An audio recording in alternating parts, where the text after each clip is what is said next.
are a few of my favorite things.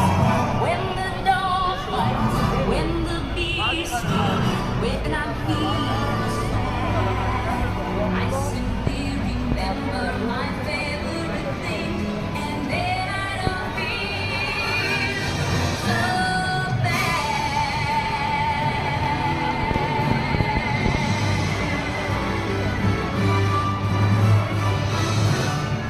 Αυτό ήταν σήμερα με τα αγαπημένα της Λόρι Μόργαν. Κλείνουμε τη σημερινή εκπομπή εδώ στην Ίζη 97,2 ζωντανά από την πλατεία Συντάγματος. Μέχρι την Κυριακή θα είμαστε εδώ ζωντανά και αύριο πάλι από το πρωί από τις 6.30 με Easy Breakfast που σερβίρει η Μαρία Κωνσταντάκη και ο Στάθης Χριστοφορίδης, αμέσως μετά τη Μαργαρίτα Λοΐζου.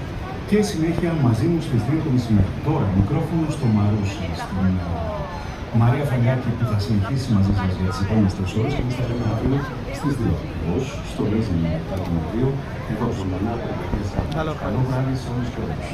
Νιώθει τη μαγεία των Χριστουγέννων. Vision of Athens.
Hat doch alle.